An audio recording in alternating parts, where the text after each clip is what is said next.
right, good morning, everyone. It is 9 o'clock and just wishing everyone a special welcome to the 2026 budget analysis.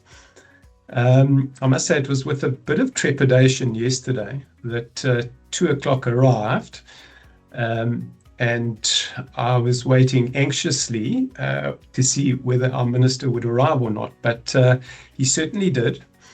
And guess what? I think we've got a budget. The dead giveaways were, one, the standing ovation he got from practically the whole House once he delivered his speech, and two, the fact that the Speaker of the House only had to call the House to order, I think, 4 times during the budget speech, which is unheard of. And in fact, those 4 times were mostly to calm them down from the cheering and applause that they were giving our minister. So that's a dead giveaway. So I have no doubt that over the course of the next couple of weeks, we'll see this budget approved through the various committees and be implemented, unlike what we endured last year. And in fact, some of those tax acts are still not promulgated, which is a little bit worrying, because we're almost into March, and by now we would have all those tax acts promulgated typically. So, right, let's have a look, and just those of you who don't know me, my name's Dieter Schultz, and I'm the CEO of RSM South Africa, and tax is my game. So, those that do know me would have joined us for many years now in putting on this presentation. And let's have a look at what's in store for us this morning. Short, sharp and brief. It's only half an hour. So we'll have a quick look at the budget stats. We'll follow that with the, I suppose, some of the more significant tax proposals that come through.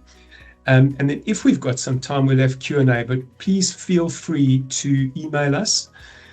The slide deck and the recording, in fact, will be emailed out to all of you after the session. So don't stress, you will get the slides. But feel free to email us, and we'll take any questions and respond to any questions that you might have if we run out of time in this session. Let's look and start with the budget stats and gross revenue collections for the tax year 2025-2026. So that's the fiscal year of South Africa, which ends 31 March. So we're not quite there yet. So these numbers are still projections in terms of where our total revenue is going to land. But if you have a look, back in February last year, and ultimately when the budget was released, we were looking at about 2 trillion rand in revenue collections. And in fact, that's been revised upwards by 21 billion rand. So just over 2 trillion rand is what we expect. So for a while now, we haven't seen a projected overshoot on revenue collections, so that's great news. And it's always a question of, okay, so why? We know that South Africa, it's projected to grow at about 1.8% this year, its GDP growth, whereas the world average is sitting at about 3.3 odd. So we're lagging well behind in terms of growth, but there's certainly other areas where we've actually been very resilient, and we see that come through in the numbers now. So having a look at where we've overshot on the 21 billion, it starts with corporate income tax. And corporates are projected to give us an additional 8 billion rand in tax revenues, and that is thanks to the run on platinum and gold. Our other commodities kind of tailed off during the course of the year, and that cycle has ended, that upcycle has ended, so that the profit boom has come to an end there, but gold and platinum took over, and they certainly have given a massive contribution to this 8 billion rand here. And then, of course, at the same time, when companies are making tax, their dividends increase. So the dividends tax projections overshoot by 4 billion rand. And interestingly, they're not only gold and platinum, but also the retailers had quite a good showing in terms of that result. The one that has lagged this year and is going to fall short of projections is personal income tax. And that's as a direct result of the projected wage increases not coming through. So the private sector has really put the brakes on salary increases for their staff, given the economic environment. And as a result, we see income tax collections drop. And projected drop by falling short by about 6 billion rand. The other interesting point is the fact that we're going to overshoot on VAT projections. So one, I think they were fairly conservative, but two, it just shows that we're still spending, because ultimately that's a reflection of consumer spending. And that just shows that there's money going around in the economy. So 15 billion rand overshoot on VAT projected. Fuel levy off a very low base, that's fairly stable, a slight over recovery there. And then excise duties, so our sin taxes. All of us, we're not drinking and smoking enough, and clearly that's the reason why we're not going to make targets there. And then property transfers have clearly been quite buoyant because transfer duty is planned to overshoot by 2 billion. So that is the makeup of the 21 that we are going to surpass our original projections by. So that's great news. And that gives National Treasury some room to maneuver. And that we'll see later by the tax relief that we see coming through. So let's have a look at the types of tax that contribute to the 2 trillion that we anticipate collecting. And personal income tax makes up by far the biggest chunk of that 2 trillion. So almost 40% coming from personal income tax. And then VAT is the next biggest contributor, 25%. Corporate income tax is at the 17% level. And interestingly enough, that number for developed economies is closer to kind of the 12% mark. So corporate income tax, in our case, still relatively high as far as its contribution, but in line with kind of developing economies, and funny enough, in line with Australia, which is the same percentage. So those are by far our biggest contributors. So personal income tax, VAT, and corporates. And then the rest of the tax types, our fuel levy, our customs duties, our sin taxes, dividends tax, skills development levy, transfer duty, and then other sundry taxes. So that's where the 2 trillion rand is coming from. And then very importantly is how has Treasury balanced its budget? And it's the same as any budget. You've got your income, you've got your expenditure, and you've either got a deficit or a surplus. And you see consistently here, we've run a deficit. And for a couple of years now, we've run a nominal surplus, but a total deficit. And that's if you take interest costs into account. So what a country doesn't want to be doing is spending more than it's earning on all costs, excluding interest. If you're doing that, you're going backwards, which we're just not. So our kind of nominal surplus is looking at about 0.9% this year. But then if you take interest costs into account, we're at a deficit of 349 billion rand. So about 4.5% of GDP. But what is looking good are the projections of that number over the next 3 years. So that deficit dropping to about 3% odd in the 28-29 cycle, showing some good discipline coming through there. And then, of course, what else do we need to do when we're looking at our budget? We've got to repay debt. And that certainly has a cash cost. So we've got to take that into account as far as cash outflows. So this financial year, so again, to March 2026, we're going to have to redeem our domestic and foreign loans. So we're going to have to repay some of them, 159 billion. Of course, you'll all remember the Eskom debacle and that debt relief arrangement. There's 80 billion rand still trailing there that we have to deal with this year. And then you'll see in 3 years' time, there's a kind of final final piece of the arrangement that comes through. And then a strange little surplus here. Remember last year we found a kitty. It was about 150 billion rand in this foreign exchange reserve account.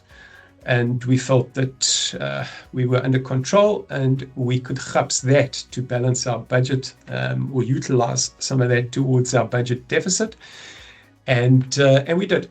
So we used 100 billion rand last year. We've got 25 billion this year and then the final amount next year.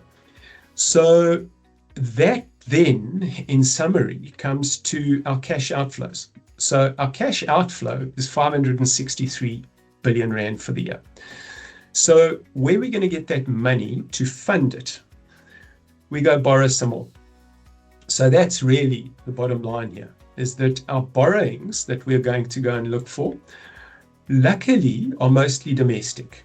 So if you look there, short-term domestic 39 bill, long-term domestic debt 388 bill, and foreign debt 111 billion.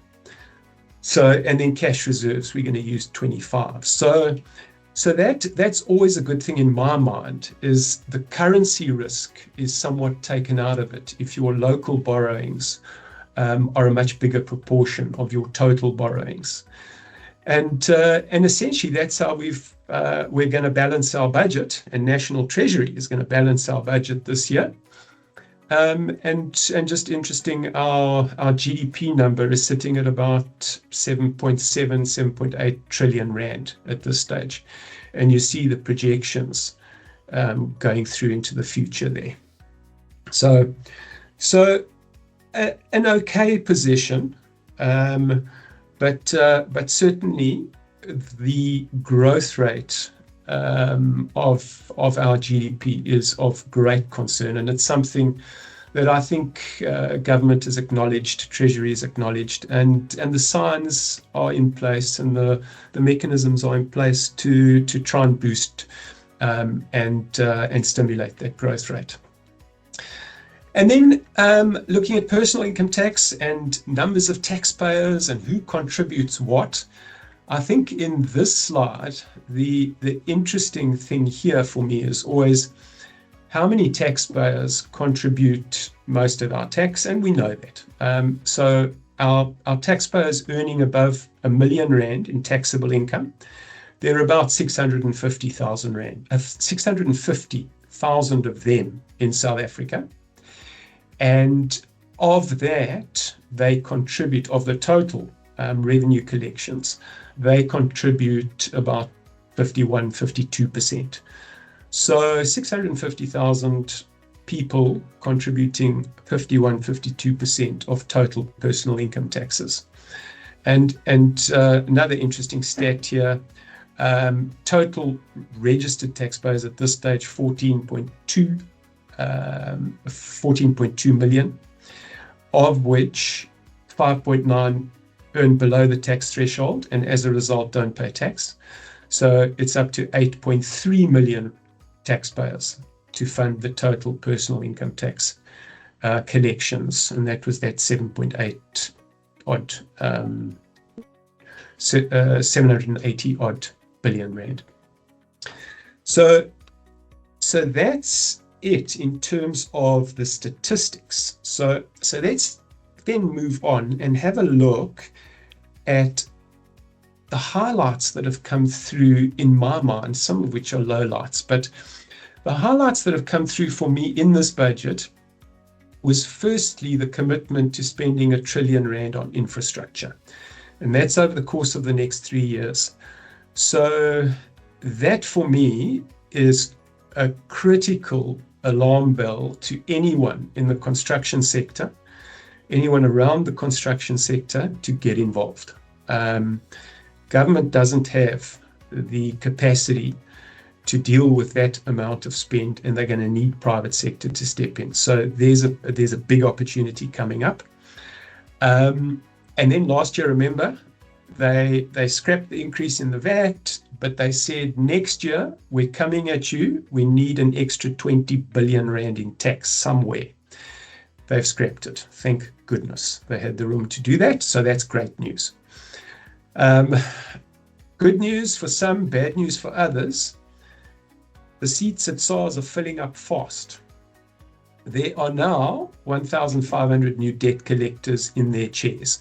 I think there's a trickle that are still being inducted, and as a result, the collection targets are not quite where SARS should have been at this stage, and are going to, in fact, fall short of their projections slightly. But the fact is that they've brought in-house debt collectors in play, and there are 1,500 of those. And we see it every day, is that the machine is now becoming very hungry and well-oiled. And then we see inflationary relief come through on our personal income taxes, on the medical tax credits, which is great news. You know, we haven't seen an increase for 2 years now. So this is much welcomed. Certainly doesn't compensate for the 3 years that we haven't received anything, but it is something. And I almost fell on my back when I saw the table of the thresholds increasing. I've got to be honest, that we have been screaming and shouting at Treasury for the longest time to increase thresholds. And when we look at the detail, you'll be amazed at how long those thresholds have stayed the same. And finally, we see some increase. Sin taxes across the board, our cigarettes and alcohol, we see an increase of 3.39%. Interestingly, that's what Treasury are targeting CPI for the next financial year. So 3.39% is where most of the tax savings have been set. And then I suppose lowlights, if you want to call it, no change to the transfer duty rate. We have seen transfer duty adjusted in the past where others haven't, so that's fair enough. But my bugbear, the lump sum tables, we haven't seen any change come through on those. You know, where all these thresholds have changed, we don't see any change to the lump sum thresholds. So there, we then move on to our personal income tax rates. Let's have a quick snapshot here of what's going on. The tables have been adjusted for inflation.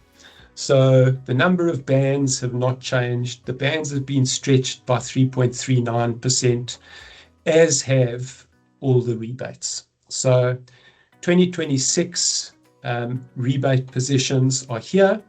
Our 2027 rebate positions move by 3.39% increase. So what that means is that, and primary, secondary, tertiary, primary for below 65s, secondary if you're 65 and over, you get both primary and secondary, and if you're aged 75 and over, you get all three.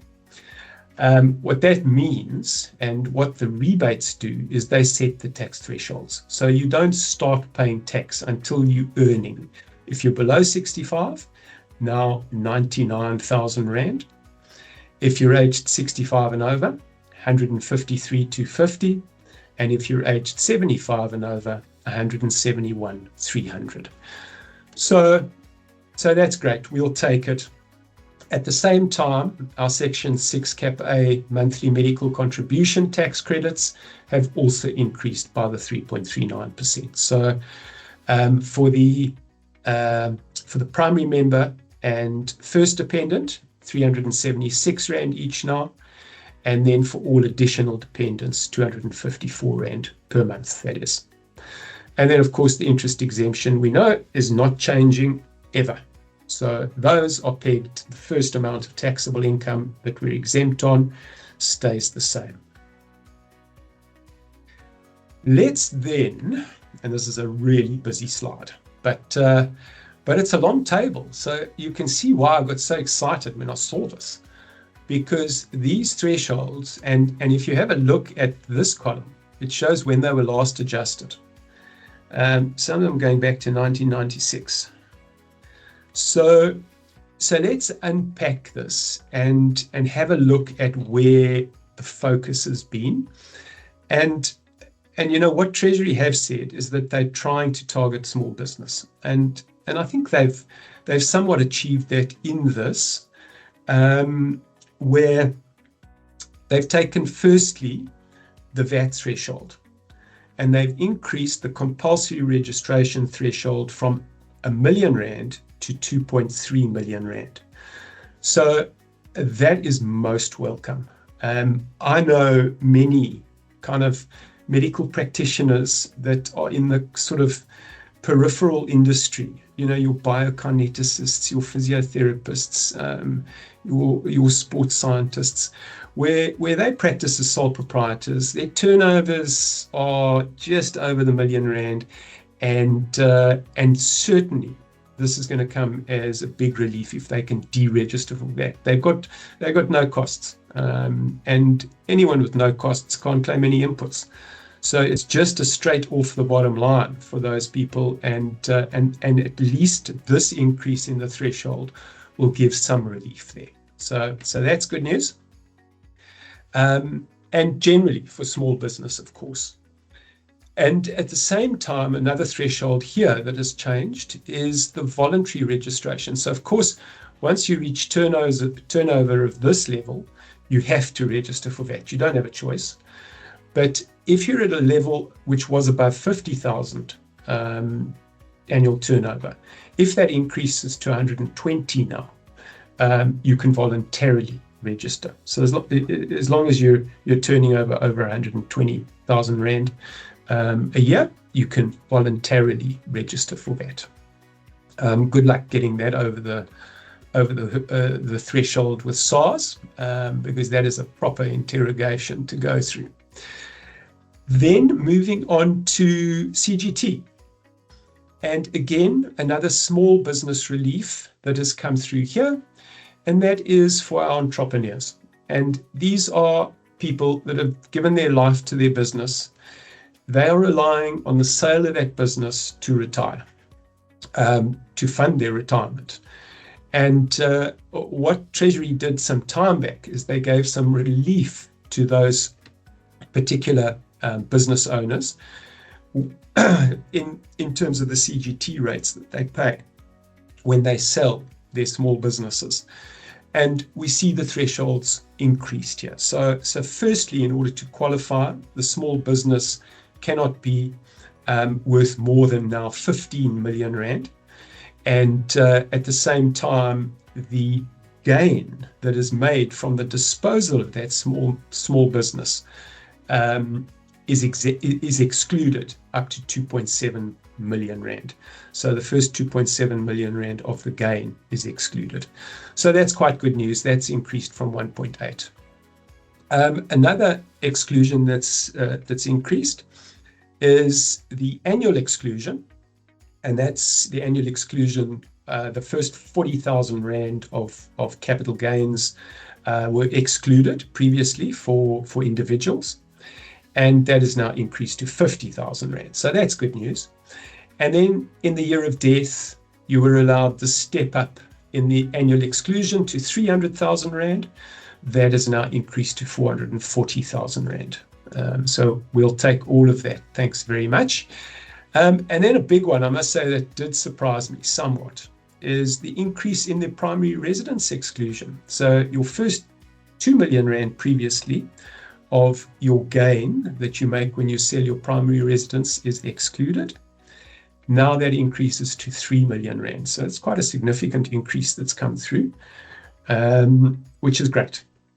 So that's on the CGT side. Incentivized savings, that's also something that our minister kind of harped on, and this is where they're going to try and achieve this, which is great. So our tax-free savings accounts, very important now. The annual limit that we can make, the annual contribution limit to these savings accounts, increased from 36,000 Rand to 46,000 Rand. Importantly, the lifetime contribution of 500,000 Rand has not been increased. So you've still got that cap, just remember that, but you can now contribute up to that cap faster at the 46,000 per year. And this is something everyone should be looking at and utilizing. Retirement fund contributions, your deductions that you can claim, there we see an increase on the cap, the 350,000 Rand cap, the absolute limit, that has moved to 430,000 Rand. So that's great. Nothing has changed in terms of the other cap, the 27.5% of taxable income, that stays the same, but the absolute limits have been increased from the 350, or limit has been increased from the 350 to the 430. And then some other bits and pieces in the retirement funds where your retirement fund amount is below, or was below 247,500, you didn't have to buy an annuity and annuitize it. You could take a lump sum. That threshold has now grown to 360,000 Rand. So that's good news. Living annuity commutation, similar story. Once the value in your living annuity drops to below was 125,000, you can take out a lump sum instead of continue drawing the annuity. That increases to now 150. So some welcome increases coming through there. And then importantly, our donations tax exemptions, we see some increases coming through there. So for corporates, you can make donations of 20,000 Rand a year now, free of donations tax. And for individuals, you can make 150,000 Rand a year, free of donations tax. So the exempt portion of your donations for the year. So that's great. And of course, remember that excludes donations to public benefit organizations. Then some quite nice relief, and I'm just mindful of time here. We are quite tight. I'm not going to go through the detail here, other than just so that you're aware. So employers that are giving scholarships and bursaries to employees, the thresholds have increased. Employees that are providing loans to employees to buy houses, the thresholds have increased. And at the same time, that long service award, remember the 5,000 Rand that's been in place since 2003, well, that has increased to 16,000 Rand. So quite important, those changes that have come through. Okay, then looking at some of the other kind of bits and pieces, individuals, interspouse donations. This is an important one for people that are emigrating, for non-residents, where one spouse is resident and the other spouse is non-resident. And you kind of don't dovetail your change in residence status. One leaves before the other does. In the past, those interspouse donations remained free of donations tax, whether one was non-resident or not. So what they're going to do is align the fact that the interspouse donations tax exemption will only apply if both spouses are resident. So that's important. And then I think the second one is something just to note, but I'm not going to run through that given our time constraint. And please bear with me. I think I'm going to just run a little bit over because there's some exciting bits still to come. Exchange controls, always kind of part and parcel of the budget. The single discretionary allowance, that's your annual allowance that you get to take money offshore for anything, including investment, without having to get any tax clearance, will increase from $1 million to $2 million. And then crypto assets now becomes part of the mainstream capital flow management framework that the Reserve Bank controls. And then, quite importantly, inward loans to South African residents. At the moment, there's a cap on the interest that can be charged. That cap will be removed, and as long as the loan terms are market related, that will dictate. Fuel levy, we saw an inflationary increase proposed, and 1st of April, brace yourselves, you're going to be paying more at the fuel station. Let's move on to then corporates and business, and I think just touching on some of the highlights that are in the wings. Just those large global corporates, the minimum tax rules are going to become effective this year, so just be aware and get on top of those if you're involved in those large global corporates. Diamond export levies also, they're trying to encourage local cutting and polishing, so there's going to be a change there.